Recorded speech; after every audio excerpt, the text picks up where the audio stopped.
தலைய hair colour. யார் கலரா? ஏர் கலர் இல்லம்மா, ஹேர் கலர். ஹேர் கலருக்கு ஹேர் கலருக்கு கரையில இருந்த முடி என்ன இப்படி பச்சை கலர் ஆக்கி வச்சிருக்கானே? பச்சை கலர் இல்லம்மா, இது கோல்டு கலர்மா.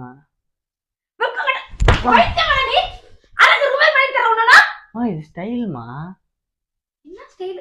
இது ஸ்டைலடா? ஆமா, இதான் கிறுக்கு போய் குருவிக்கார மாதிரி ஆக்கி வச்சிருக்கா. குருவிக்காரனா? மா இப்பலாம் இதாம்மா ட்ரெண்டிங். குருவிக்காரனா? என்னடா ட்ரெண்டிங் ட்ரெண்டிங்னு இருக்க? மா சும்மா சும்மா அடிச்சிட்டு இருக்காதம்மா. என்ன சும்மா இருக்கற? இதெல்லாம் தலையில தலையில என்னடா இது? முடி. எவ்வளவு திமிரு பாத்தியா? முடிதாம்மா இருக்கும், தலை வரணுமா இருக்கும். கருப்பா இருந்த முடி என்னடா ஆக்கி வச்சிருக்க நீ? கோல்டு கலர் ஆக்கி வச்சிருக்கேன். அசிங்கமா இல்லையா உனக்கு இது? மா இதாம்மா ஸ்டைலு. இத பாருங்க, நான் ஒரு போட்டோ போட்டேன் இன்ஸ்டாகிராம்ல கருப்பு முடியோட.